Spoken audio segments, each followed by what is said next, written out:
मंगलाचरण। चिंता संतानहंतारो यत्पादाम्बुजरेण्वः स्वीयानान्तां निजाचार्यान् प्रणमामि मुहुर्मुहुः। यदनुग्रहतो जन्तुः सर्वदुःखातिको भवेत् तमहं सर्वदा वन्दे श्रीमद्वल्लभनन्दनम्। अज्ञानतिमिरान्धस्य ज्ञानाञ्जनशलाकया चक्षुरुन्मीलितं येन तस्मै श्रीगुरवे नमः। नमामि हृदये शेषे लीलाक्षीराब्धिशायिनं लक्ष्मीसहस्रलीलाभिः सेव्यमानं कदा निधिं। चतुर्भिश्च त्रिभिस्तथा षड्भिर्विराजते योऽसौ पंचधा हृदये।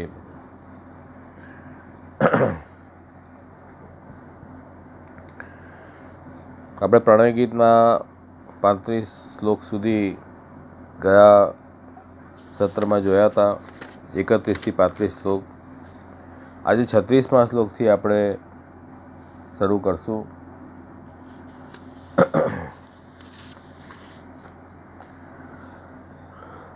ઠાકુરજી ગોપીજનોની પરીક્ષા લે છે અને પરીક્ષા લેવા માટે ઉપરથી પ્રભુ એમને પોતાની ચરણ કમલની સેવાની ના પાડે છે અને લૌકિક ધર્મ નિભાવવાની વાત કરે છે. પરંતુ ગોપીજનોને સર્વાત્મ ભાવ સિદ્ધ છે, પ્રભુના સ્વરૂપને જાણે છે, એટલે પ્રભુને સુંદર ઉત્તર પણ આપે છે. જે ઉત્તર ઠાકુરજીને જોઈતો હતો એવો જ ઉત્તર ગોપીજનો આપી રહ્યા છે, જેનાથી જે પ્રભુ પરીક્ષા લેવા માંગે છે ગોપીજનોની, એમાં ઉત્તીર્ણ થાય એવા ઉત્તરો, સુંદર ઉત્તરો ગોપીજનોને આપ્યા છે. આપણા મનમાં પણ ક્યારે પણ એવી ગણમથલ થાય કે ઠાકોરજીની સેવા કરવી કે લૌકિક કામ કરવા, તો આ પ્રણય ગીતનું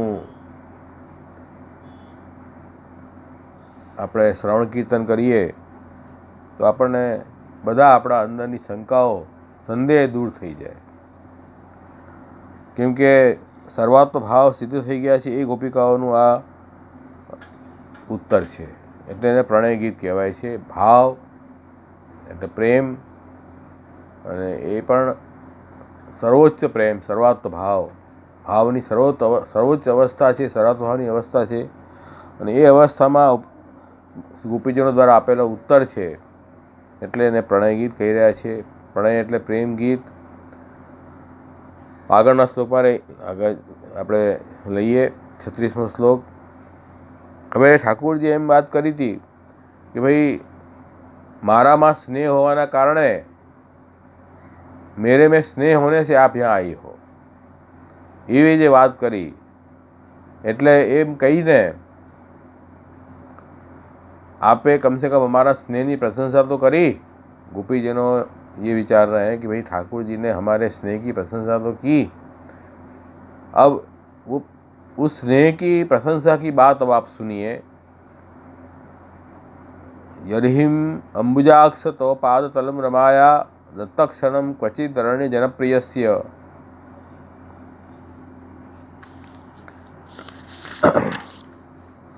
अस्माक अस्प्राक्ष्म तत्प्रभुति नान्य समक्ष भंग स्थातु त्वयाभि रमिता बत पारयाम.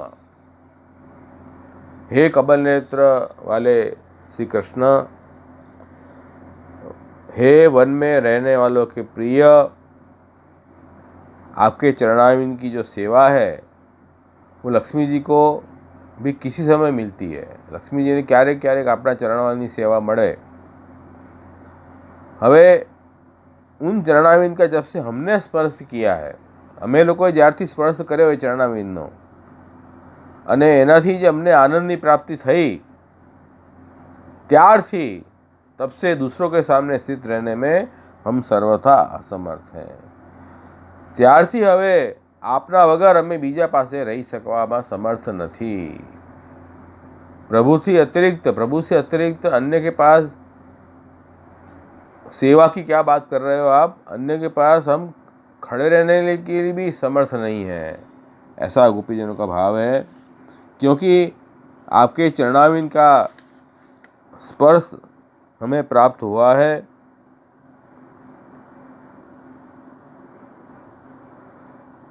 उन चरणामिन की सेवा का अवसर स्वयं लक्ष्मी जी को भी कभी कभी मिलता है।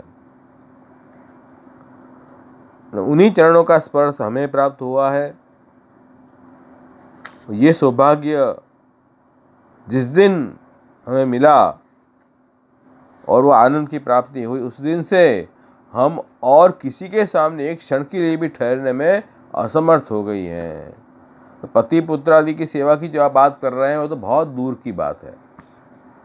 हमारी तो ये स्थिति हो गई है कि आपके बिना हमारा मन किधर कहाँ भी लगता ही नहीं है। સુબોધીમાંથી મહાપ્રભુજી સમજાવી રહ્યા છે, हे कमल नेत्र वाला। कमल नेत्र मतलब जिनकी दृष्टि मात्र से भक्तों के ताप और दुख का नाश हो जाता है, ऐसे आपके कमल नेत्र हैं। और जिस समय से आपके चरण तल का स्पर्श किया है, पाद तल यहाँ शब्द है, यही अंबुजाक्ष तव पाद तलम रमाया तत्क्षणम क्वचित अरण्य जनप्रियस्य। तो आपके चरण तल कमल का स्पर्श किया है, उस दिन से लेकर दूसरे के सामने हम पूर्ण रूप से ठहर नहीं सकती हैं। हमें आपके चरणामिन का स्पर्श तो बहुत दुर्लभ है,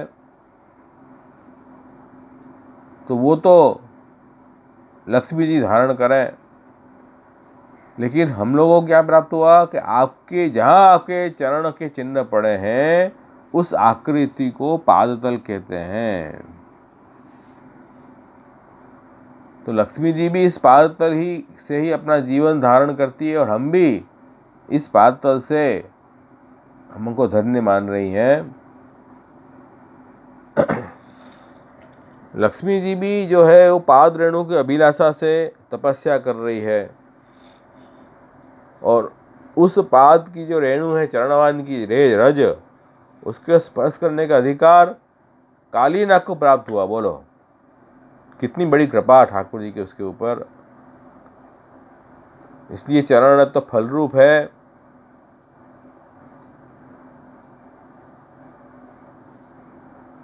तो हमको तो पृथ्वी पर पड़े हुए चरण तल का स्पर्श ही प्राप्त होता है।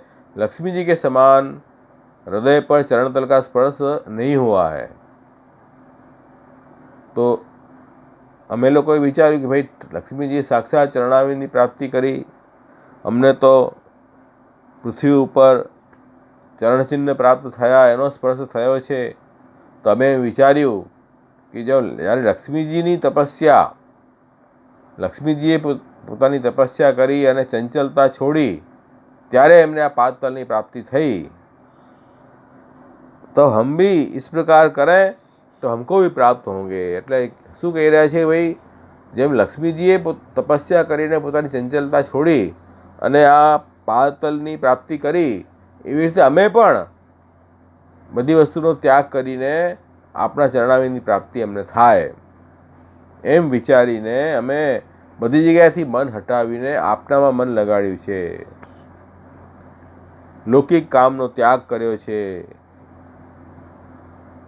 અને બધો વસ્તુઓ ત્યાગ કરીને આપની પાસે આવ્યા છીએ। કેમ કે લૌકિક સંગ ન હોય ત્યારે ઠાકોરજીની પ્રસન્નતા પ્રાપ્ત થાય, એની પહેલાં ન થાય। લૌકિક સંગનો અભાવ જ આપના પ્રસન્નતાનો કારણ છે। इसलिए हमने सर्व संग छोड़ के इस वन में आपके पास आई हैं, जिससे हम पर आप प्रसन्न हो। अरण्य जो है, वन है, वो सात्विक है और वैष्णव है, और अरण्य में रहने वाले सब सतोगुणी वैष्णव हैं, जो आपको अत्यंत प्रिय हैं। इसलिए हम जो हैं आपकी प्राप्ति के लिए दूसरे के रह नहीं पाएंगी। आपके चरण हमने शरण लिया है, अन्य के पास हम स्थिति हमारी नहीं बना पाएंगे। यहाँ से महाप्रभु जी ने एक उदाहरण दिया है, जैसे जो जिसका घातक है, मारने वाला है, उसके पास वह व्यक्ति ठहर नहीं सकता है। जैसे देह का अभिमानी है, मैं देह हूँ, ऐसे जिसको देह में अभिमान है, वो वाघ के पास ठहर नहीं सकता है, क्योंकि वाघ उसका नाश करेगा। इसी प्रकार भगवान का भक्त जो है, वो अवैष्णव या अभक्त है, उसके पास ठहरना ठहरना नहीं चाहता है, कारण कि वह अभक्त जो है वो भक्त के भाव को नष्ट कर देगा। तो ये अवैष्णव के साथ में नहीं रहना चाहिए। साथ में तो नहीं, मतलब क्या है कि आसक्ति अवैष्णव में मत रखो, क्योंकि अवैष्णव में आसक्ति रखने से हमारा भाव भी दूषित होगा, ये बात समझो।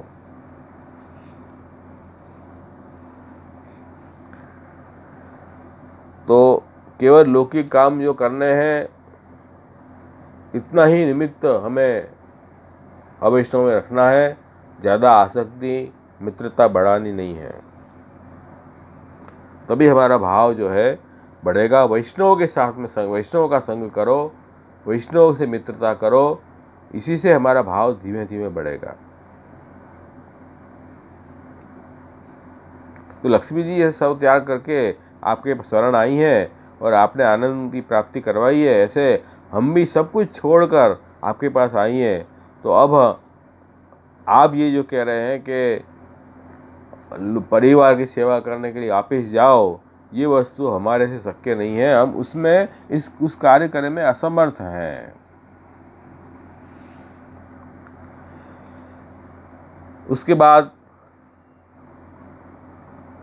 गोपियों के मन में ये शंका हुई कि हमने बात कह तो दी ठाकुर जी को, लेकिन ठाकुर जी ऐसे विचारेंगे कि देखो हम लोग लक्ष्मी जी से हमारी समानता कर रहे हैं, तो समानता नहीं करनी चाहिए हमें लक्ष्मी जी से। लक्ष्मी जी का तो प्रभु के सीधा संबंध हुआ है और हमारा संबंध गोपों के साथ हुआ है, तो हम लक्ष्मी जी के साथ समानता कैसे करें। इस शंका का उत्तर अब आगे के श्लोक में दे रहे हैं। श्रियत पदाम्बुज रजश्चकमे तुलस्या लब्ध्वापि वक्षसि पदम किल भृत्य जुष्टम यस्या स्ववीक्षण कृतेन्य स्वर तद्वद्वयं च तव पाद रज प्रपन्ना।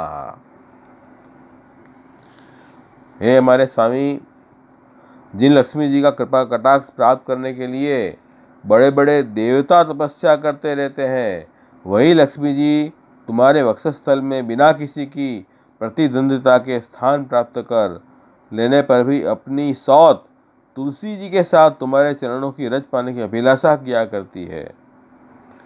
अब तक के सभी भक्तों ने उस चरण रज का सेवन किया है, उन्हीं के समान हम भी तुम्हारी उसी चरण रज की शरण में आई हैं। क्या कह रहे हैं भाई, लक्ष्मी जी जो है वो उनको प्राप्त करने के लिए कई देवताएं बड़ा प्रयास कर रहे हैं, ब्रह्मा जी से देवता भी। वो लक्ष्मी जी किसकी चाहना रखती है, ठाकुर जी की, और ठाकुर जी के वक्षस्थल पर वो विराज रहे हैं। और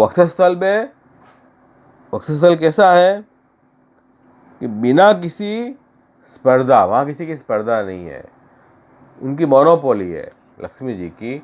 वक्षस्थल पे केवल लक्ष्मी जी का अधिकार है, वही वहाँ रमण करती हैं। तो ये आपका जो वक्षस्थल है उसमें सौत रहित स्थान आपने प्राप्त किया है लक्ष्मी जी ने, और आपके चरण रज की इच्छा फिर भी वो कर रही है लक्ष्मी जी। जब उनको इतना सुंदर स्थान मिल गया कि ठाकुर जी के वक्षस्थल में केवल उनका ही एकाधिकार है, उसके बावजूद भी लक्ष्मी जी भगवान के चरणारविंद की रज की इच्छा करती है। उस रज में तो तुलसी जी का भी भाग है, तुलसी जी का समर्पण करते हैं अपन प्रभु के चरणारविंद में, तो उस रज में तो तुलसी जी का भी भाग है। और उस रज का सेवन तो प्रभु के सब दास करते हैं, सभी भक्त जिसका सेवन करते हैं। वह रज लक्ष्मी जी के समान हमने भी प्राप्त कर ली है, तो हम भी समान हुए कि लक्ष्मी जी के, हम भी लक्ष्मी जी के समान तो हुए क्योंकि हमने भी वह रज प्राप्त करी है जो लक्ष्मी जी ने की है। तो हम लक्ष्मी जी की समानता यूँ नहीं कर रहे हैं, लेकिन ये कॉमन पॉइंट है हमारा लक्ष्मी जी का कि जैसे लक्ष्मी जी ने ठाकुर जी के चरण रज की प्राप्ति की है, ऐसे ही हमने भी प्रभु के चरण रज की प्राप्ति की है। तो लक्ष्मी जी ने आपको देवगति से नहीं पाया है, किंतु आपके चरणारविंद की प्राप्ति के लिए बहुत बड़ी तपस्या की है। पर वो तपस्या केवल स्त्री संबंध करने के लिए की है कि नहीं, उन्होंने भक्त बनने के लिए तपस्या की है। क्योंकि यदि तपस्या वो भक्त बनने के लिए न होती तो स्वतंत्र वक्षस्थल प्राप्त करके भी तुलसी के सापत्य भाव होते हुए चरण की कामना नहीं करती। भाई उनको तो वक्षस्थल की प्राप्ति हो ही चुकी थी, वहाँ उनका एकाधिकार है, उसके बावजूद भी उन्हें तपस्या की लक्ष्मी जी ने। और तुलसी जी का भी जहाँ भाग है, ऐसे चरण रज की कामना के लिए लक्ष्मी जी ने बहुत बड़ी तपस्या की है। तो भगवान के चरण रज का महात्म्य का वर्णन गोपियाँ करती हैं कि देखो आपकी चरण रज सेवकों ने सदा सेवन की है, ये सर्वत्र प्रसिद्ध है, इसमें कोई नई बात नहीं है। और आपके चरण रस से सेवकों के शरीर बने हैं। जिन सेवकों के शरीर ठाकुर जी के चरणाविंद से बने हैं, उनके अंदर दास भाव फूट फूट कर भरा हुआ है। इसलिए हम लोग ठाकुर जी के चरण रज को रोज़ सेवा में जाते पहले अवश्य लेते हैं। क्यों? वो दास भाव प्रकट हो, निष्काम दास भाव प्रकट हो, जिससे ठाकुर जी प्रसन्न हो। तो सब भक्त जो हैं वो ठाकुर जी के चरण रज से देह वाले हुए हैं। अतः चरण रज में एवं चरण रज से बने हुए शरीर में तुलसी जी भक्ति रूप से निवास करती हैं। क्योंकि जिनको वह रज प्राप्त हुई है वे ही आपके सेवक हैं। जिनको ठाकुर जी के चरण रज प्राप्त नहीं हुई है वो ठाकुर जी के सेवक नहीं बन सकते हैं, वही आपकी सेवा करते हैं। और लक्ष्मी जी तो ठाकुर जी के अंतःकरण में स्थान प्राप्त करके भी ठाकुर जी के चरण रज की चाहना रखती हैं। उसका कारण क्या, क्यों ऐसा करती हैं? लक्ष्मी जी को भय था कि दूसरे लोग लक्ष्मी जी की इच्छा करेंगे, अतः रज पाकर निश्चिंत बन जाऊं, अब मैं ठाकुर जी की पूर्णतया हो जाऊं, अब कोई मुझे परेशान न करे। तो लक्ष्मी जी को ये भय है कि देखो सब लक्ष्मी जी की कृपा चाहते हैं, सब लोग बड़े बड़े देवता भी लक्ष्मी जी की कृपा चाहते हैं, क्योंकि लक्ष्मी की कृपा बिना कोई पुरुषार्थ सिद्ध नहीं होता है, ऐसा नियम है। तो सब लोग लक्ष्मी जी की कृपा की प्रार्थना करते हैं, तो लक्ष्मी जी को ठाकुर जी की भक्ति में विघ्न आता है। इसी कारण आप लक्ष्मी जी भी चरण रज की चाहना हमेशा रखती हैं।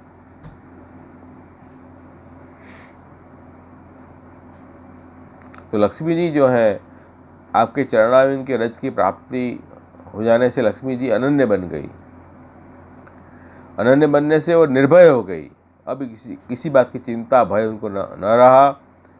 वैसे हम भी आपके चरण रज की प्राप्ति से अनन्य निर्भय हो गई हैं, इसलिए अब उनको किसी का भय नहीं है।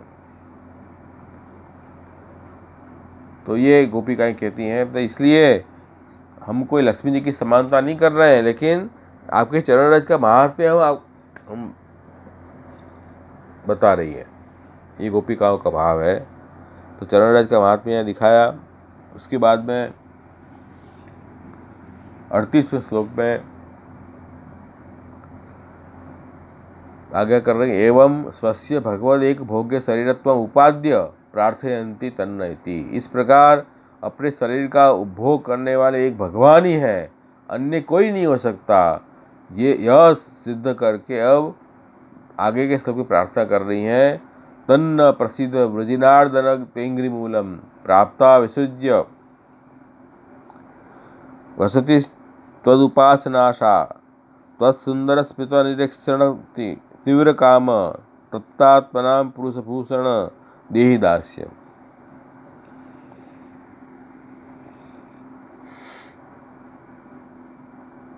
हे भगवान, अब तक जिसने भी आपके चरणाविंद का शरण ली है उसके सारे कष्ट आपने मिटा दिए हैं। अब आप हम पर कृपा करो, हमें भी अपनी प्रसाद का भाजन बनाओ। हम आपकी सेवा करने की आशा अभिलाषा से ये घर, ये गांव, ये कुटुंब, परिवार सब कुछ छोड़कर आपके युगल चरणों की शरण में आई है। तो हे प्रियतम, वहाँ तो आपकी आराधना के लिए अवकाश ही नहीं है।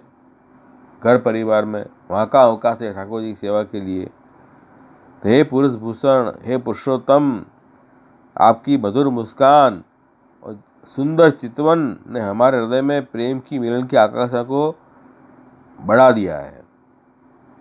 हमारा रोम रोम आपकी मिलन की तीव्र विरह से जल रहा है। आप हमें अपनी दासी के रूप में स्वीकार करो, हमें अपनी सेवा का अवसर दो। हम तो आपकी सेवा चाहते हैं। तप्ता आत्मनाम पुरुष भूषण देही दास्यम, दास्य हमको प्रदान करो। हमको दास्य चाहिए और दास का धर्म है सेवा। आपकी सेवा छोड़ के हम कहीं नहीं जाएं। हम पर कृपा करो। हम तो केवल आपके चरणारविंद की सेवा की आशा से सब कुछ छोड़कर आपके पास आई हैं। आपके चरण की मूल में आकर हम पड़ी हैं। तो हे पुरुषों में भूषण, आपके सुंदर मंद मुस्कान सहित निरीक्षण से जो उत्पन्न काम ने हमको संतप्त किया है, अतः हमारे लिए दास्य का दान कीजिए और कुछ हमें इच्छा नहीं है। आपकी कृपा जो है सबसे अधिक है। क्यों? क्योंकि आपकी कृपा संसार छुड़ाती है और अन्य जो है वो संसार में भटकाती है। तो हम पर आप कृपा करो तो हमारा संसार छूटे। आपकी कृपा हुई, आप प्रसन्न हुए, सब सिद्ध हो जाएगा।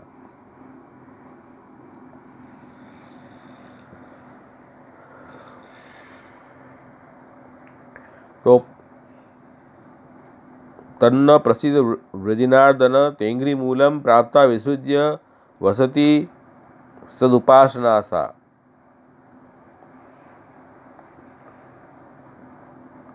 तो हम कह रहे हैं कि भाई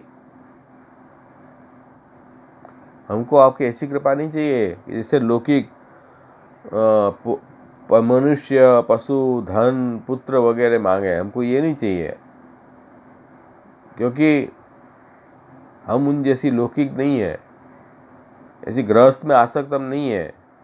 हम तो वासना सहित ग्रह से संबंध रखने वाले सर्व पदार्थों की आशा का त्याग करके आपके पास आई हैं। अर्थात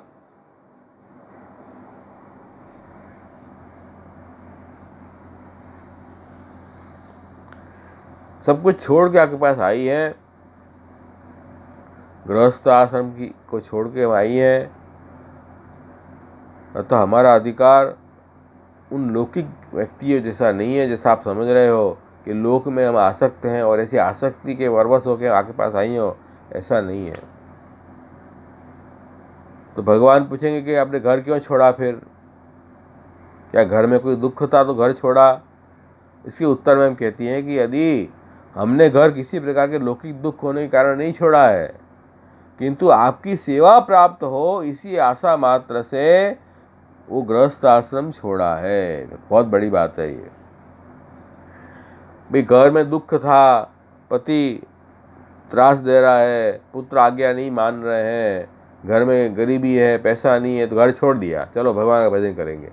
ऐसे नहीं है। घर में सब प्रकार की लौकिक सुविधाएं हैं, घर में सब सुख है, फिर भी आपकी भक्ति सेवा नहीं हो पा रही है। इसी कारण से हमने हमारा घर त्याग किया है। इसलिए आप ये मत समझें कि हमने घर में हमारे दुख है इसलिए हम घर छोड़ के आई हैं। लौकिक सुख दुख से हम परे हो गई हैं। हमें तो आपकी अलौकिक सेवा का अवसर प्रदान करो, आपकी दास बनाओ, बस यही हमें चाहिए। और आपकी जो दृष्टि है, आप तो पुरुष में भूषण रूप हो। क्यों? कि आपका स्वरूप अनंत कोटि कामदेव के समान सुंदर सुंदर है। और ऐसे सुंदर लावण्य वाले स्वरूप के मंद मुस्कान से उत्पन्न परम आनंद रूप कटाक्ष ने जो हमारे अंतःकरण में तीव्रता पैदा किया है। तो वो जो ऐसा जो सुंदर स्वरूप है, उस स्वरूप की मंद मुस्कान और उसके सुंदर कृपा दृष्टि, उससे हमारे अंतःकरण में आपके मिलन के लिए तीव्र ताप पैदा हुआ है। इसलिए वो उसकी शांति कब होगी? जब आप स्वतः पुरुषार्थ रूप दासी हमको बनाओ, आपकी सेवा का हमको अवसर दो, हम तो केवल आपका दास बनना ही मांगती हैं और कुछ हमको नहीं चाहिए। तो इसलिए कह रहे हैं कि पुरुष भूषणम। फिर कह रहे हैं आगे कि भूषणों में मणियों के जड़ाव से भूषणों की शोभा बढ़ती है। कोई भी आभूषण है उसमें मणि को अपन जड़ दें तो आभूषण की शोभा बढ़ जाती है। वैसे ही सुंदर आभूषण महान पुरुष धारण करते हैं, किंतु उनके धारण करने के लिए तुच्छ लाख को भी धारण करते हैं। भाई आभूषण धारण करेंगे तो लाख भी तो चिपकाना पड़ेगा मणि के साथ। उसी प्रकार लाख के समान यहाँ काम है, वह दास्य वर्ण काम उपाधिकृत नहीं है। तो ये काम ऐसा लौकिक काम जैसा नहीं है, लेकिन अलौकिक काम है और वो दास्य बनने के लिए काम प्रकट हुआ, इच्छा प्रकट हुई है हृदय में। तो हमारा जो दास्य से जो वर्ण मांगा है वह शुद्ध स्नेहात्मक अलौकिक काम है, वो कोई अलौकिक काम नहीं है। इसलिए हे कृष्ण, हम दास्य चाहती हैं, आपसे विवाह करना नहीं चाहती हैं। विवाह करने की बात करेंगे तो आप कहेंगे आपका संस्कार ही नहीं, जन्म संस्कार कहाँ हुए हैं, तो उसकी व्यवहार की बात नहीं कर रहे हैं हम तो आपकी गर्भदास है और आपकी सेवा चाहती हैं। जीव मात्र भगवान का गर्भदास है। जब से जीव उत्पन्न हुआ ब्रह्म में से, तब से ही वह प्रभु का अंश बना है और अंशी की सेवा करे, ये उसका सहज धर्म है। जो यदंश सतम भजे, जो जिसका अंश है उसका भजन करे, उसका वो दास है। दास का धर्म भगवत सेवा है। यही बात गोपी जी ने कहना चाह रही है कि हम तो आपके सहज दास है, तो दास धर्म हमें प्रदान करो और हम कुछ नहीं चाह रहे हैं। तो ऐसी सुंदर बात गोपी जनों ने की। तो ये देखो, ठाकुर जी की सेवा करना सबका परम कर्तव्य है। अब कोई माने या न माने, जो न मान रहे हैं उन पे प्रभु कृपा नहीं है, अभी संसार में लगे हुए हैं। कृपा हो गई ठाकुर जी की, इसका अर्थ ये हुआ कि संसार छूटा है। अब वो वास्तविक अपने स्वरूप को जान रहे हैं और अपना स्वरूप जो है वो हम गर्भदास हैं, प्रभु के अंश हैं और ठाकुर जी की सेवा हमारा धर्म है। ये बात गोपी जन यहाँ विनती कर रही है। उसके बाद सालोक्य, सारूप्य, सामीप्य और सायुज्य 4 मुक्ति बताई है फल रूप। तो 4 मुक्ति जब विद्यमान है तो आप दास्य के लिए क्यों आग्रह रख रही हो कि दास्य दो हमें, ऐसा क्या कारण है? तो उसका उत्तर आगे आ रहा है। वीक्ष्यालका वृतमुखम तव कुंडलश्री गंडरस्थलाधर सुधम हसितावलोकम दत्ताभयम च भुजदंड युगम विलोक्य वक्षश्रेयिकरमणम च भवाम दास्यः। अब बहुत सुंदर बात करी कि हे प्रियतम, आपका सुंदर मुखकमल, वो सुंदर मुखकमल में क्या हो रहा है, उसके ऊपर घुंघराली अलकें झलक रही हैं, सुंदर केशावली मुखकमल पे आ रही हैं। और आपके ये कपोल बड़े सुंदर हैं, जिन पर सुंदर सुंदर कुंडल अपना अनंत सौंदर्य बिखेर रहे हैं। कपोल के ऊपर कुंडल धारण करे हैं। और आपके ये मधुर अधर, जिनकी अधर सुधा अमृत समान है, और आपका ये नयन मनोहारी चितवन मंद मंद मुस्कान से उल्लसित हो रही है। तो और आपकी दोनों भुजाएं शरणागतों को अभयदान देने में अत्यंत उदार है। और आपका जो वक्षस्थल लक्ष्मी जी का सौंदर्य की एकमात्र क्रीड़ा स्थल है। वो सब देख के हम आपकी दासी हो गई हैं। तो ये 4 प्रकार की मुक्ति तुच्छ है आपके स्वरूप के सामने। तो क्योंकि कही रहे છે कि भाई आपना आलोकोથી आच्छादित, कुंडलोથી सुशोभित गंडस्थल पर રસવાના અધર સુધાવાળા હાસ્યયુક્ત દ્રષ્ટિવાળા આપના શ્રીમુખને જોઈને અને આપના જે અભય આપવાવાળા જે ભુજદંડ છે એ ભુજદંડને તો અને લક્ષ્મીજી જે રમણ કરે છે એવી આપની વક્ષસ્થલને જોઈને અમે આપની દાસી થઈ ગયા છીએ। હવે અમને મુક્તિની પણ ઈચ્છા નથી, અમને કેવલ આપની દાસી થવું છે, બસ બીજું કાંઈ જોઈતું નથી। એટલે यहाँ कह रहे हैं कि भाई देखो, लोक में 3 पुरुषार्थ होए छे, 3 पुरुषार्थ लोक में होते हैं। एक चतुर्विध मोक्ष, दूसरा इंद्र आदि ऐश्वर्य से स्वर्ग की प्राप्ति, दूसरा, तीसरा अतिशय धन आ लोक में। आ त्रणेय वस्तु जे छे एना करता प्रभुना दास थवुं उत्तम छे। ए गोपीओ सिद्ध करे छे केवी रीते उत्तम छे। कई 3 वस्तु छे? 4 प्रकारना मोक्ष 1, बीजू इंद्रादी जेवुं ऐश्वर्य अने स्वर्गलोकनी प्राप्ति 2, त्रीजू आ लोकमां अतिशय धननी प्राप्ति। आ त्रणेय पुरुषार्थ लोकमां प्रसिद्ध छे, पण अमने आ त्रणेय पुरुषार्थ आपना दास धर्म सामे तुच्छ लागे छे। केम तुच्छ लागे छे तो જોઈએ। पहले 4 प्रकार के मोक्ष कौन से हैं? सारूप्य, सालोक्य, सामीप्य, सायुज्य। सारूप्य एटले ठाकुरजीना जेवुं रूप थई जवुं। सालोक्य एटले प्रभु जे लोकमां बिराजता होय ए लोकमां आपणने स्थान मळे, सालोक्य। सामीप्य प्रभु जे बिराजता होय एनी समीप आपणने स्थान मळे।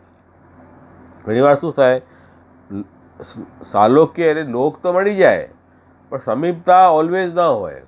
ઠાકુરજી જ્યારે પધારે દર્શન આપવા ત્યારે જ ઠાકુરજીની સમીપ આવવા મળે, બાકી દૂર રહેતા હોઈએ તો એક જ દેશમાં રહેતા હોઈએ, એક જ સિટીમાં રહેતા હોઈએ પણ રોજ મળવાનું ન થાય। એટલા માટે સામીપ્ય મુક્તિ વધારે સારી સાલોક્ય કરતાં, એના કરતાં સારૂપ્ય સારી, અને સાયુજ્ય પ્રભુથી જોડાઈ જવું એ વધારે સારું। तो ये चारों 4 मुक्ति जो है वो दास्य के आगे व्यर्थ है। क्यों? कारण कि भगवान के मुखारविंद के दर्शन करने से मोक्ष की कामना ही नष्ट हो जाती है। प्रभुनो एवं सुंदर स्वरूप है, एमना स्वरूपना दर्शन करवा मात्रथी मोक्षनी कामना जती रहे छे। क्योंकि भक्ति रूप मुखारविंद में मोक्ष से भी उत्तम धर्म है, जिनका वर्णन गोपियाँ कर रही हैं।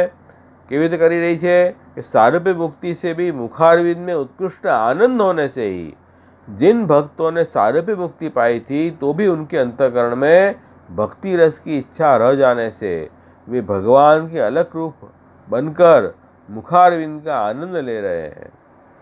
जैसे भ्रमर कमल रस पीने के लिए कमल को आच्छादित कर देते हैं, वैसे ही ये भक्त भी अलग रूप भ्रमर बनकर भगवान के मुखारविंद का रसपान करके सारूप्य मुक्ति से विशेष आनंद प्राप्त कर रहे हैं। એટલે શું કહી રહ્યા છે કે ભાઈ સારૂપ્ય મુક્તિનો મતલબ ઠાકોરજી જેવું રૂપ મળી જાય, તો એના કરતાં તો અમને ઠાકોરજીને અલકાવલી બનીએ તો ઠાકોરજીને અલકાવલી બનીને અમે ઠાકોરજીના મુખારવિંદનું જે રસ છે એનું પાન કરી શકીએ। જેમ ભ્રમર જે છે એ કમલનું રસનું પાન કરે છે, એવી રીતે ભક્ત પણ અલગ રૂપ ભ્રમર બનીને અને ભગવાનના મુખારવિંદનો રસપાન કરે છે, અને એમાં એમને સારૂપ્ય મુક્તિ કરતાં પણ વિશેષ આનંદની પ્રાપ્તિ થાય છે। એટલે આનાથી શું જાણવું कि जब जीव को मुक्त होने पर भी भजनानंद की रस की प्राप्ति की कामना शेष रूप से रह जाती है, तो वैसी सारूप्य मुक्ति की प्राप्ति से क्या लाभ। જ્યારે મુક્ત થઈ જાય જીવ એના પછી પણ એને ઠાકુરજીની સેવાનો રસનો આનંદની ચાહના રહે છે। એનો મતલબ કે મુક્તિમાં તમને આનંદની ન્યૂનતા છે, તો શું ફાયદો મુક્તિ લઈને? એના કરતાં દાસ બનીએ તો સેવાથી બધો લાભ મળશે। ભજનાનંદ જે છે એ મુક્તિ કરતાં પણ અધિક છે। આ વાત થઈ સારૂપ્ય મુક્તિની। अब सामीप्य मुक्ति बता रहे हैं। सब सामीप्य मुक्ति से भी दास्य की विशेषता बतलाई है कि भगवान के मुख से कुंडलों से सांख्य योग रूपी कुंडल की शोभा है। सामीप्य मुक्ति में भी जीव को इतनी भगवान की समीपता नहीं मिलती है कि जितनी कुंडलों को कान में स्थित करने से मिली है। यूँ कहने का स्पष्ट आशय यह है कि सांख्य और योग भागवत भगवद गीता आदि प्रमाणों का आश्रय करते हैं और भगवान की आज्ञा अनुसार कार्य करते हैं, फिर यहाँ कुंडल रूप से भगवान की मुख का निरीक्षण करते हैं। इसी प्रकार जो जीव भागवत वगैरह शास्त्रों का आश्रय कर उनमें की हुई भगवान की आज्ञा अनुसार चलते हैं, वो भगवान के मुखारविंद का दर्शन करते हैं, उनको सामीप्य मुक्ति से विशेष समीपता कुंडलों के समान मिलती है, जिससे वे दास्य प्राप्त करके अत्यंत समीप रहते हुए मुखारविंद का आनंद लूटते हैं।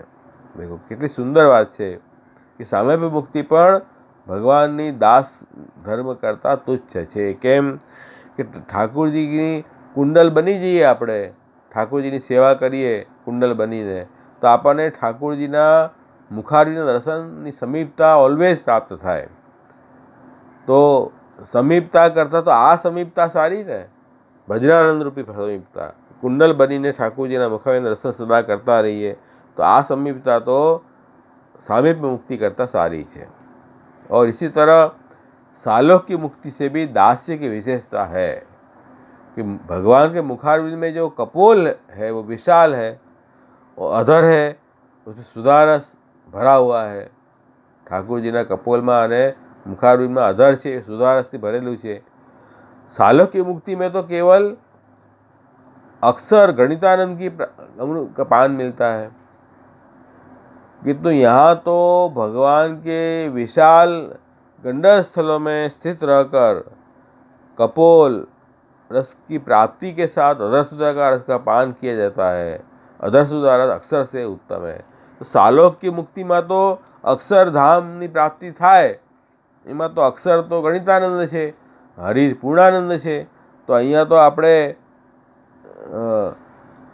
ठाकुरजीनी जे सुधारस है, गंडल स्थल अधरसुधम असितावलोकम, तो गंडल स्थल में अमृतनु जे पाननी आपणे मळे छे ए तो अक्षर करता पण उत्तम छे।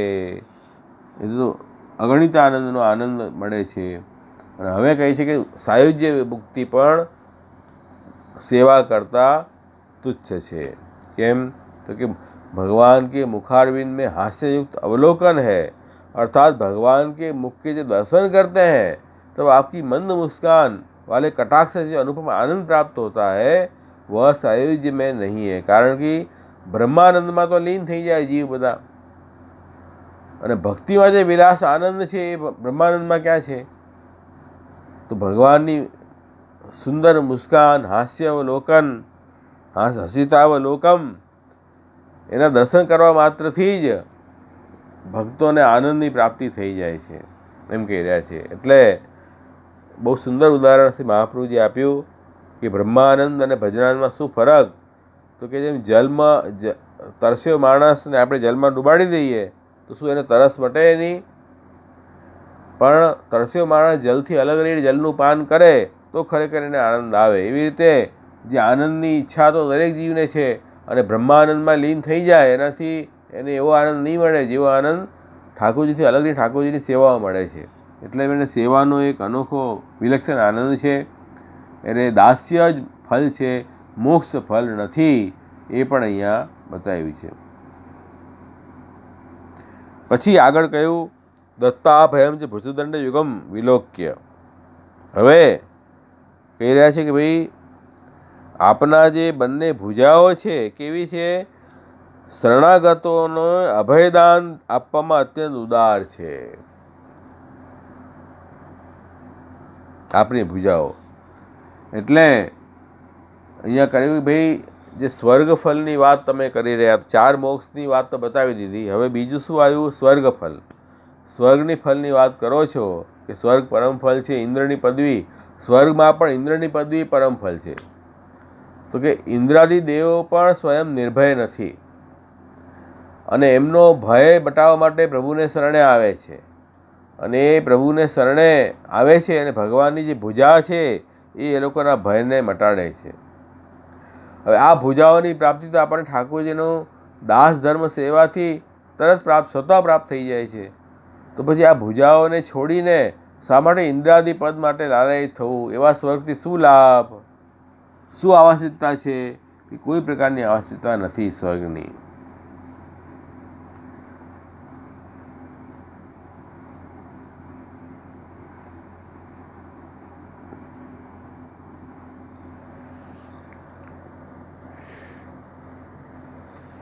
तो भगवाननी भुजा छे ए दंडना समान छे कि जेनाथी इंद्र વગેરેને જે ભયભીત કરવાવાળા દેવતાઓ છે એ દેવતાઓ પણ ભગવાનની આજ્ઞાનું ઉલ્લંઘન કરી શકતા નથી. એના પછી હવે ત્રીજું પુરુષાર્થ હતું આ લોકમાં અત્યંત ધનની પ્રાપ્તિ. તો કે આ ધનની લક્ષ્મીજીની પ્રાપ્તિ થવાથી મનુષ્ય આનંદનો ભોગ કરી શકે છે. પણ લક્ષ્મીજી તો ઠાકોરજીના વક્ષસ્થલમાં પોતાનું રમણ સ્થાન બનાવીને ત્યાં ક્રીડા કરે છે. तो जिस वक्षस्थल में लक्ष्मी की प्राप्ति का साधन विराजता है धर्म, उस वक्षस्थल को देखकर हम आपकी दासी बनी है. अतः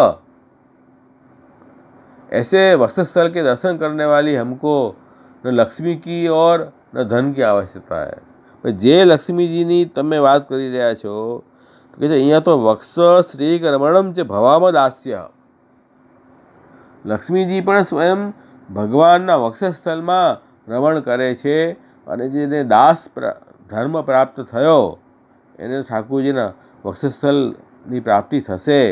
તો ત્રણેય પુરુષાર્થમાં ભગવાનનું દાસ્ય જે છે તે ઉત્તમ ફળ છે એમ ગોપીજનો અહીંયા કહ્યું. એટલે અમને કોઈ આકર્ષણ આ લોકના પરલોકના અમને કોઈ આકર્ષણ રહ્યા નથી. અમને તો કેવલ આપની સેવા ચરણાવીની સેવા મળે એની જ અપેક્ષા છે, બીજા કોઈ વસ્તુની અપેક્ષા નથી એમ ગોપીજનોએ સ્પષ્ટ ઠાકોરજીને જણાવ્યું. તો જો કેવો શુદ્ધ ભાવ ગોપીજનોનો છે, કેવો ઉત્તમ ભાવ છે. આપણા હૃદયમાં પણ આવા ભાવો દ્રઢ થાય તો ઠાકોરજીની પ્રાપ્તિ જલ્દી થાય આપણને. તો આવા વ્રજગોપિકાઓ શ્રી મહાપ્રભુજી ગુસાઈજી કૃપા કરે અને આપણા જેવા જીવોને પણ આ ભાવની પ્રાપ્તિ થાય એવો જ અમને તો ઈચ્છા છે.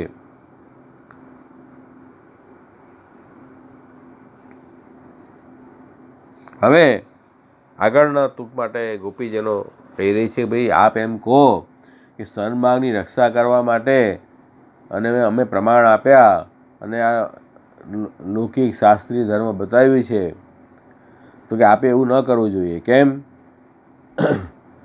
कारण कि जो स्त्रियाँ अपने जार के पास श्रवणार्थ जाती हैं उनकी लोक में निंदा होती है. अतः आपको हमारा श्रवण दर्शन आदि ही करना चाहिए. इस पर हमारा यह उत्तर है कि हम कास्त्रंगते कलपदामृत वेणुगीत सम्मोहितादि चरितान्न चले त्रिलोक्याम त्रैलोक्य सौभगत विदम च निरीक्ष्य रूपम यद्गोद्विज द्रुम मृगाः पुलकाने बिभ्रन. भाई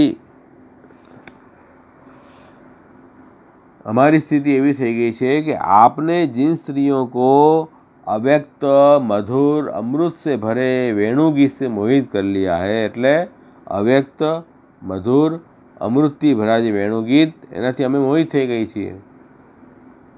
તો હવે आप જે પ્રમાણની વાત કરો છો, લોક વ્યવહારની વાત કરો છો, એનાથી તો वे तो सब आर्य चरित से डिगेगी. हमें चलित થઈ ગયા છે એનાથી તો.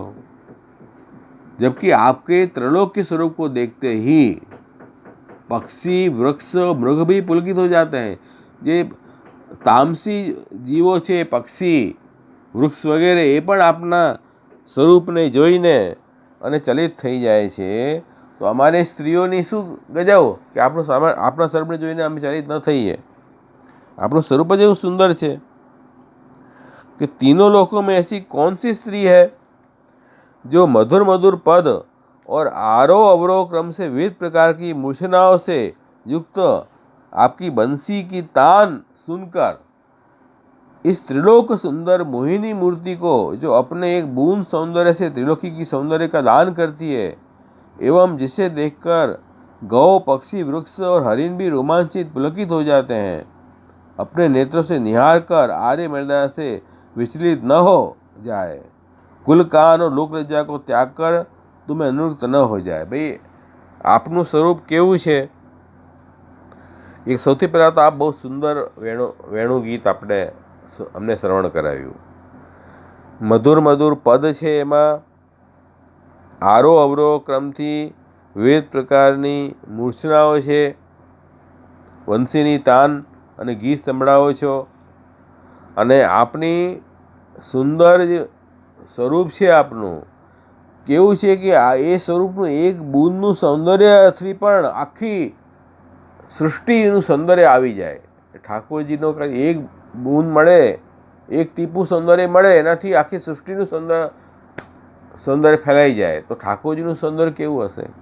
એવા સૌંદર્યના દર્શન કરે આપણા સ્વરૂપના, આપણા વેણુગીતનું શ્રવણ કર્યું, એનાથી તો ગાય, પક્ષી, વૃક્ષ અને હરણ પણ રોમાંચિત અને પુલકિત થઈ ગયા.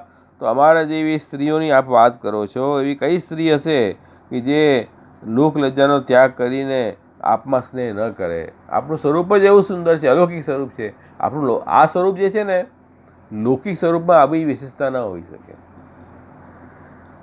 આ અલૌકિક સ્વરૂપ છે. લૌકિક સ્વરૂપ તો કેવું હોય, આજે સુંદર હોય, કાલે ખરાબ હોય. યુવાનીમાં બહુ સુંદર દેખાતા હતા, વૃદ્ધ અવસ્થામાં મળું જોવું ગમતું નથી. ક્યારેક જાડા હોય, ક્યારેક પાતળા હોય. તો લૌકિક શરીર તો આવું છે. ત્યારે આપણું અલૌકિક શરીર એવું છે કે આપણા સ્વરૂપની સૌંદર્યતાનું એક ટીપું પણ પ્રાપ્ત થાય તો આખી સૃષ્ટિનું સૌંદર્ય એમાં આવી જાય. તો આપણું સૌંદર્ય કેવું હશે? તો એવું સૌંદર્યની સામે અમે ચલિત થઈ જઈએ, એમાં શું નવાઈની વાત છે? એ તો થવાનું જ છે. આપ તો અલૌકિક સ્વરૂપ છો, એટલે પછી આપે આવી વાત ન કરવી જોઈએ.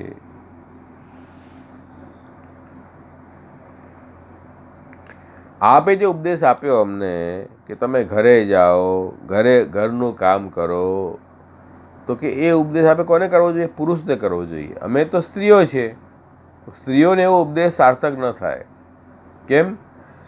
એનું કારણ છે કે અમે ચલિત થઈ ગયા છીએ. સ્ત્રીઓનું શું સામર્થ્ય? સ્ત્રીઓથી એ ધર્મ પાળવું અસંભવ છે. એટલા માટે અસંભવ ધર્મનો ઉપદેશ ન કરવો જોઈએ.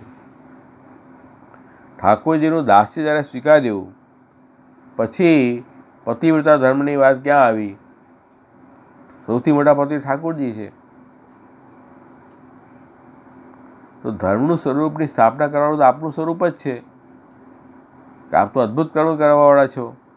એટલા માટે અમે તો આપનું દાસ્ય અને સેવા જ માંગી રહ્યા છીએ, બીજું કાંઈ ઈચ્છા અમને નથી. હવે અહીંયા કહ્યું કે ત્રણેય લોક, જો કહ્યું અહીંયા શ્લોકમાં, સંમોહિતા આર્યચરિતા ન ચલે ત્રિલોક્યામ. ત્રિલોકીમાં આર્યચરિતથી સંમોહિત ન થાય એવું એવી કઈ સ્ત્રી હશે? તો કે ભાઈ ત્રિલોકી એટલે શું? કે તમોગુણ, રજોગુણ અને સત્વગુણથી બન્યું લોક એ ત્રિલોકી કહેવાય. 3 લોક, 3 ગુણવાળું. આ ત્રણેય, ये तीनों ही आर्य पद से विचलित हो जाती है. ત્રણેય પ્રકારની સ્ત્રીઓ જે છે એ પોતાનો आर्य જે मर्यादा पद से विचलित થાય છે. तमोगुणी मूढ़ता से विचलित हो जाती है, रजोगुणी स्वभाव से चंचल होने से विचलित होती है, और सत्वगुणी यदि भी धर्म बुद्धि वाली होती है किंतु वे भी विचलित हो जाती है. क्यों?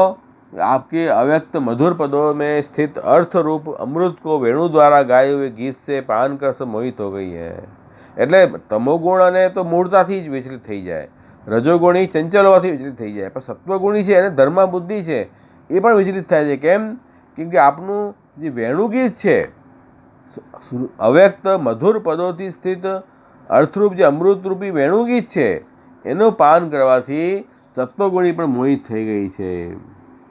એટલે અહીંયા એ વાત બતાવી છે કે માણસ મોહિત કેમ થાય? તો કે અવિદ્યા, અજ્ઞાન, અંતઃકરણાધ્યાસ, પ્રાણાધ્યાસ, ઇન્દ્રિયાધ્યાસ, દેહાધ્યાસ, સ્વરૂપ વિસ્મૃતિ, આ 5 પ્રકારની જે અવિદ્યા છે એના કારણે જીવ મોહિત થાય છે. અમે અવિદ્યાથી મોહિત થયા નથી. અમે તો આપના સંબંધના કારણે ભગવાનની વેણુમાં જે અમૃત અને વેણુમાં જે પદ, વેણુનું જે ગીત અને જે કલ એટલે અવ્યક્ત ગીત, એ પાંચોથી અમે મોહિત થઈ ગયા છીએ. એ પાંચોમાં ભગવદ રૂપાત્મક છે. પાંચે એણે મોહ ઉત્પન્ન કર્યો છે. એ મોહ છે એ કોઈથી દૂર થાય એમ નથી. અજ્ઞાન તો દૂર થઈ જાય જ્ઞાન, પ્રભુના સ્વરૂપના જ્ઞાનથી. પછી પ્રભુના સ્વરૂપના જ્ઞાને જ જેણે મોહિત કરી લીધું હોય એનું મોહ કેમ દૂર થવાનો છે? એ તો શક્ય જ નથી. અને અમે તો સ્ત્રીઓ છે, પાછી સ્ત્રીઓ જલ્દી મોહિત થઈ જાય. એટલે અહીંયા કહ્યું છે કે ભાઈ હવે આપ અમારા પાસે એવી અપેક્ષા રાખો કે અમે જે પ્રમાણ બલથી આપ જે વાત કરી રહ્યા છો કે તમારો શાસ્ત્રનો ધર્મ પાલન કરો અને લોકનો ધર્મ પાલન કરો પ્રમાણ બલથી, એ હવે શક્ય નથી. જો એવું છે, કોઈ પણ વસ્તુનો વિચાર બે રીતે થાય, પ્રમાણ બલથી અને પ્રમેય બલથી.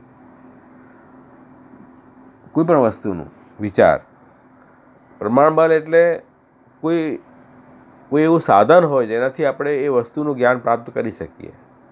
જેમ ધ્વનિનું જ્ઞાન આપણને કાનથી થાય, રૂપનું જ્ઞાન આંખથી થાય, એ પ્રમાણ બલ કહેવાય. પ્રમાણ વાપરીને આપણે એનું જ્ઞાન પ્રાપ્ત કર્યું.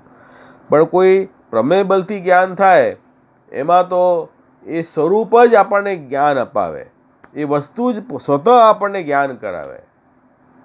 પ્રમાણબળ ન વાપરીએ તો પણ એ વસ્તુ જ્ઞાન કરાવી દે, એ પ્રમેય બલ કહેવાય. એટલે શું છે કે રૂપ ન જવો પણ રૂપ સામે આવીને ઊભું જ થઈ જાય તો જ્ઞાન થઈ જવાનું છે. ધ્વનિ ન સાંભળવી હોય તો આપણે કાન બંધ કરીએ, પણ એ ધ્વનિ એટલી મોટી થાય કે કાન બંધ કરવા છતાં સંભળાય, એ પ્રમેય બલથી જ્ઞાન થઈ ગયું. તે સ્થિતિમાં પ્રમેય બલ જ્યારે ઠાકોરજીએ વાપર્યું એટલે ઠાકોરજીએ શાસ્ત્રના વચનો નાખ્યા બધા અલગ અલગ વિધિ નિષેધ કરીને. પણ એ તો કોના માટે હતું કે જ્યાં પ્રમેય બલ ન હોય ત્યાં પ્રમાણ બલ જે છે તે બલવાન કહેવાય. પણ જ્યાં પ્રમેય બલ આવી જાય, ઠાકોરજીનું સ્વરૂપની જ્યારે વાત આવી ગઈ ત્યારે પ્રમાણ બલ નિર્બળ થઈ જાય છે, એ વાત સમજો. એટલે અહીંયા કહ્યું છે કે ભાઈ બધાની આત્મા તો ભગવાન છે અને ભગવાનમાં નિત્ય વાસ્તવિક પ્રીતિ થવી એ જ મુખ્ય ધર્મ છે.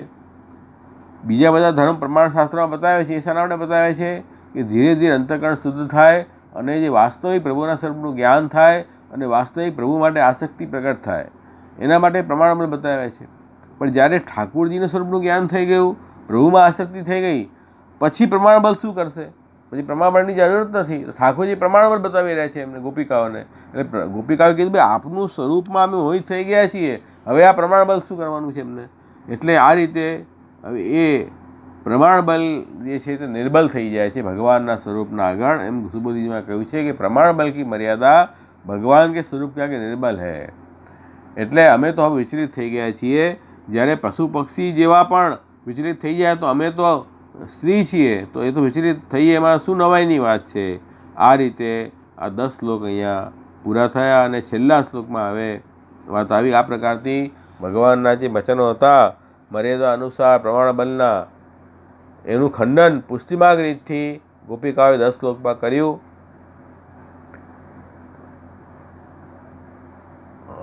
હવે આ પુષ્ટિમાર્ગના સિદ્ધાંત જીવના અંતઃકરણમાં સ્થિર ક્યારે થાય? જ્યારે એમાં વિશ્વાસ થાય, ભગવાનની કૃપા એના પર હોય, કેમ કે કૃપા સાધ્ય માર્ગ છે. એટલે સમજો આ વાત કે આ પુષ્ટિમાર્ગ અનુસાર આપણે ભગવાનની ભક્તિ, ભગવાનનું દાસ ધર્મ, ભગવાનની સેવા એ મુખ્ય આપણો ધર્મ, આપણો આત્મધર્મ છે, એ સ્થાપિત થયો.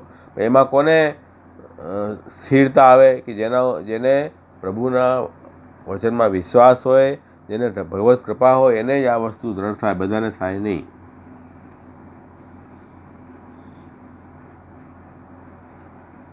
પછી છેલ્લા શ્લોકમાં હવે પ્રણય ગીતમાં કહી રહ્યા છે કે જેવી રીતે આદિ પુરુષ નારાયણ દેવતાઓની રક્ષા કરે છે, એવી રીતે જ આપ પણ વ્રજના ભય અને દુઃખને હરણ કરવા માટે પ્રગટ થયા છો.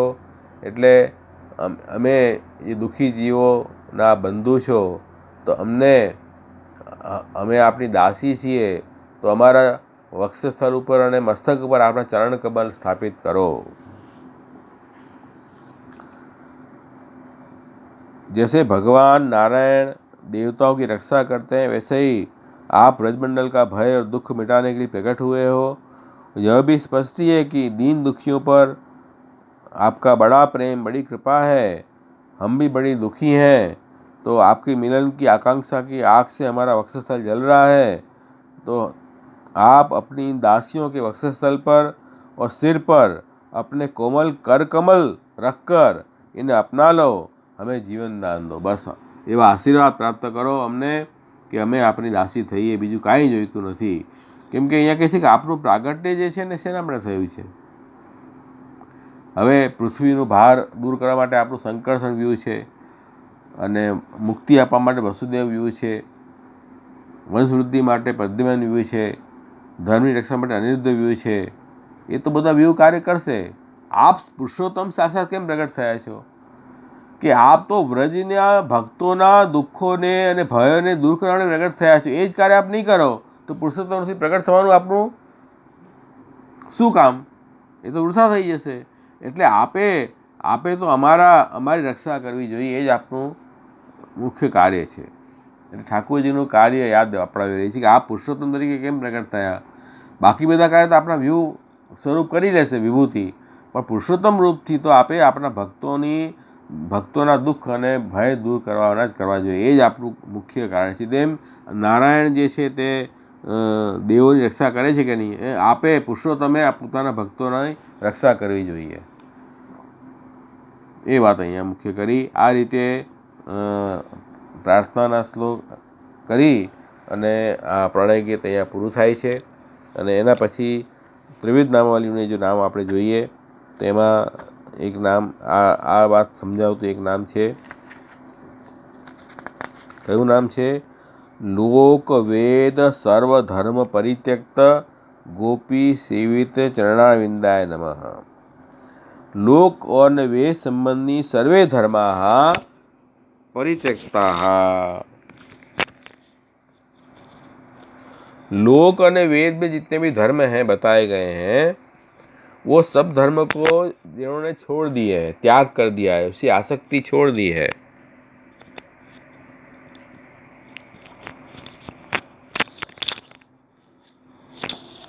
ऐसे गोपियों के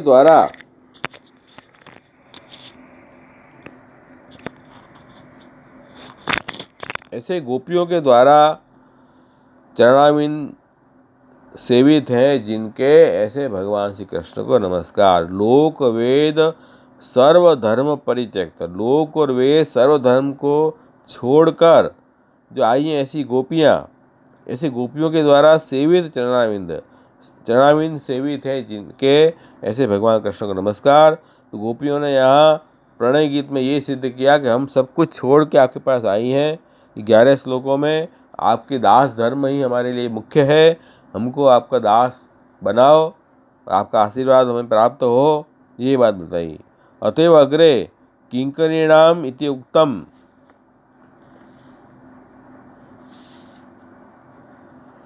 नहीं कैंकर्ये पूर्व सिद्ध धर्म तिष्ठति. भगवत चरण सेवा एवं अस्मत् धर्म इति ज्ञापितम. क्या कह रहे हैं कि भाई हम तो आपकी सेविकाएँ हैं, किंकरी हैं, और आपकी सेविकाएँ हैं, दासी हैं.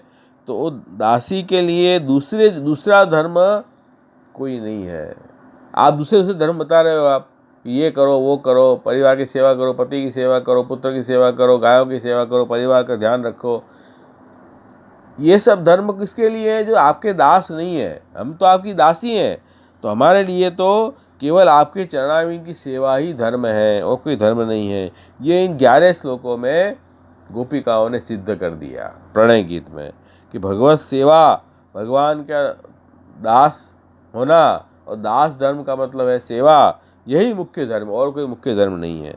एवं सती तत्सूचकम एवं इदम नाम ज्ञेयम. इस तरह से उसी बात को सूचित करने के लिए प्रणय गीत के में जो बात बताई, दास धर्म की बात, उसी को सिद्ध करने के लिए ये नाम दिया गया है.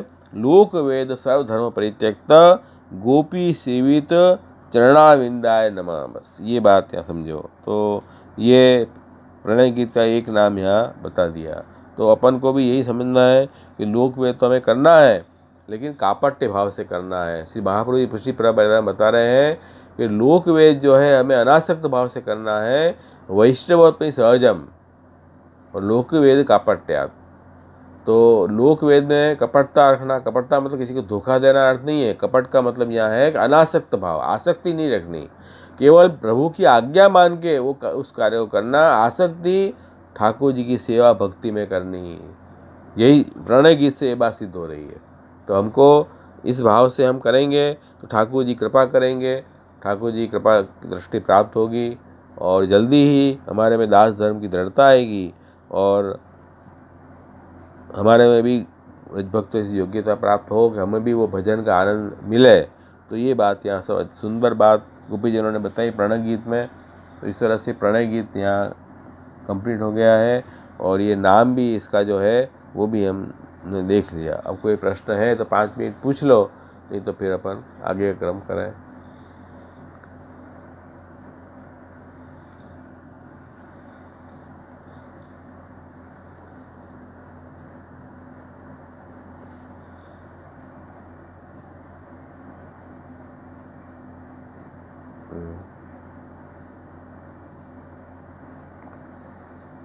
हाँ,